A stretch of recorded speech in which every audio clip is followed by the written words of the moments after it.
ಒಬ್ಬ ಅಂತೂ ತಾನು ಮಾಜಿ ಪೊಲೀಸ್ ಅಧಿಕಾರಿ ಇದು ಇವತ್ತು ಹೇಳ್ಕೊಳ್ತಾನೆ. ಹೌದು. He was not A police officer at all. ಇವನು ಆತ ಮೊದ್ಲೇನೆ 3 ಲಕ್ಷ ರೂಪಾಯಿಂದು ಲಂಚ ತಗೊಂಡಿದ್ದ ಅಂತ ಹೇಳಿ ಅದ್ರ ಬಗ್ಗೆ ಒಂದು ಎನ್ಕ್ವೈರಿ ಆಗ್ತಾ ಇರುತ್ತೆ DSP. ಆ ಟೈಮಲ್ಲಿ ಅದ್ರಲ್ಲಿ ತಪ್ಪಿಸ್ಕೊಳಕ್ ಆಗಲ್ಲ ಅಂತ ಈ ಹುಸಿ ಬಾಂಬಿನ ಒಂದ್ ಬೆದರಿಕೆ ಹಾಕ್ತಾನೆ. ಅದು ಅವಕ್ಕೆ ಹುಸಿ ಬಾಂಬು, ನಿಜವಾದ ಬಾಂಬು ಅಲ್ಲ, ಅದರಿಂದ ಬಚಾವ್ ಆಗೋದಕ್ಕೆ. ಈಸ್ ಎ ಪಕ್ಕ ಕ್ರಿಮಿನಲ್ ಆತ. ಆಮೇಲೆ ಇದು ಆಗ್ಬಿಟ್ಟು ಅವನ್ನ ಕೆಲಸದಿಂದ ವಜಾ ಮಾಡ್ತಾರೆ. ರಾಜೀನಾಮೆ ನಾನು ರಿಮೂವಲ್ ಫ್ರಮ್ ಸರ್ವಿಸ್ ಅಂದ್ರೆ ಅವ್ನು ಬೇರೆ ಕಡೆ ಕೆಲ್ಸಕ್ಕೆ ಸೇರ್ಬೋದು. Is a pakka criminal.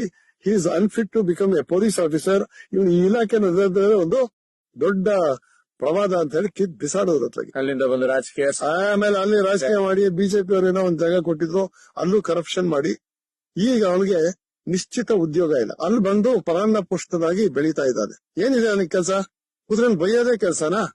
ಅಥವಾ ಯಾರೋ ಮೇಲೆ ಟಾರು ಬೆಳೆದು ಬಿಟ್ರೆ ಇವನು ಇದಾಗತ್ತಾ? ಇದು ಸೌಜನ್ಯದ ಬಗ್ಗೆ ಏನಿದೆ ಇವನಿಗೆ? ಮಾತೆತ್ತಿದ್ರೆ ಸೌಜನ್ಯದ ಇಶ್ಯೂ ಸ್ಟಾರ್ಟ್ ಮಾಡ್ತಾರೆ. ಅದ್ಯಾವುದೋ ಧರ್ಮಸ್ಥಳದವ್ರು ಇರ್ತದೋ ಸೊಸೈಟಿದು ಸಾಲ ಕೊಡ್ತಾ ಇದಾರೆ, ಮೈಕ್ರೋ ಫೈನಾನ್ಸ್ ಮಾಡ್ತಿದ್ದಾರೆ, ಈ ತರದ್ ಏನೇನೋ ಹೇಳ್ಕೊಂಡು ಹೋಗ್ತಾರೆ. ಬಟ್ ಆದ ವಿಚಾರದಲ್ಲಿ ಧರ್ಮಸ್ಥಳ ಸಂಘದಲ್ಲಿ 11% ವರ್ಷಕ್ಕೆ ಬಡ್ಡಿ ವಿತೌಟ್ ಎನಿ ಗ್ಯಾರಂಟಿ ಒಂದು ಹೆಣ್ಣು ಮಕ್ಳಿಗೆ ಸ್ವಾವಲಂಬಿ ಬಾಡಿಗಾರ ಅಂತ ಕೇಳಿದೀನಿ ನಾನು. ನಾವ್ ಏನ್ ಮಾತಾಡಿದ್ರು ಇವರ ಹೆಗಡೆ ಅವ್ರ ಪರ ದುಡ್ಡು. ನಾನು ಹೆಗಡೆ ಅವ್ರ ಪರನೂ ಅಲ್ಲ, ವಿರೋಧಿ ಆಗಕ್ಕೆ ಸಾಧ್ಯನೂ ಇಲ್ಲ.